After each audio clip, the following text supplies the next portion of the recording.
ത്യാഗസ്മരണകൾ പുതുക്കിയ വിശ്വാസികൾ ഇന്ന് ബലിപെരുന്നാൾ ആഘോഷിക്കുന്നു. രാവിലെ പള്ളികളിലും ഈദ്ഗാഹുകളിലും പെരുന്നാൾ നമസ്കാരം നടന്നു. അമ്പലങ്ങളുടെയും പള്ളികളുടെയും പേര് പറഞ്ഞ് രാജ്യത്തെ ഭിന്നിപ്പിക്കാനുള്ള ശ്രമങ്ങൾ പരാജയപ്പെടുത്തണമെന്ന് പാളയം ഇമാം ഡോക്ടർ വി.പി. ഷുഹൈബ് മൗലവി ഈദ് സന്ദേശത്തിൽ പറഞ്ഞു. പ്രതികൂല കാലാവസ്ഥയിലും തിരുവനന്തപുരത്തെ പാളയം പള്ളിയിലേക്ക് വിശ്വാസികളുടെ ഒഴുക്കായിരുന്നു. സാധാരണയായി ചന്ദ്രശേഖരൻ നായർ സ്റ്റേഡിയത്തിൽ നടക്കുന്ന പെരുന്നാൾ നമസ്കാരം മഴയായതിനാലാണ് പള്ളിയിലേക്ക് മാറ്റിയത്. പള്ളിക്കകത്തും പുറത്തുമായി നമസ്കാരത്തിനുള്ള സജ്ജീകരണം കമ്മിറ്റി ഒരുക്കി. പാളയം പള്ളിയിലെ പെരുന്നാൾ നമസ്കാരത്തിന് ഡോക്ടർ വി.പി. ഷുഹൈബ് മൗലവി നേതൃത്വം നൽകി. ജാതിയുടെയും മതത്തിന്റെയും പേരിൽ ഭിന്നിപ്പിക്കാനുള്ള ശ്രമങ്ങളെ ഒറ്റപ്പെടുത്തണമെന്നും ഒരു മതവും പരസ്പര വൈര്യം വെച്ച് പുലർത്താൻ പഠിപ്പിക്കുന്നില്ലെന്നും പാളയം ഇമാം പെരുന്നാൾ ദിന പ്രസംഗത്തിൽ പറഞ്ഞു.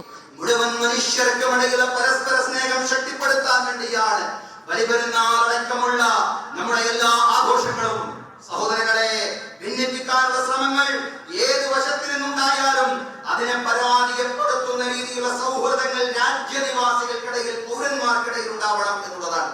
സംസ്ഥാനത്ത് മറ്റിടങ്ങളിലും ഈദ്ഗാഹുകൾ നടന്നു. കണ്ണൂരിൽ താണ സഖരിയ ജുമാ മസ്ജിദിൽ നടന്ന നമസ്കാരത്തിന് ഖത്തീബ് യു.പി. സിദ്ദീഖ് നേതൃത്വം നൽകി. മട്ടന്നൂർ ഹിറ മസ്ജിദിൽ നടന്ന പെരുന്നാൾ നമസ്കാരത്തിന് ടി.കെ. മുഹമ്മദ് അലി നേതൃത്വം നൽകി. തുടർന്ന് ഇവിടെ ഈദ് സൗഹൃദ സദസ്സും നടന്നു. മട്ടന്നൂരിലെ സാമൂഹ്യ രാഷ്ട്രീയ രംഗത്തെ പ്രമുഖർ സൗഹൃദ സദസ്സിൽ പങ്കെടുത്തു. വിവിധ ബ്യൂറോകൾക്കൊപ്പം മീഡിയ 1 തിരുവനന്തപുരം.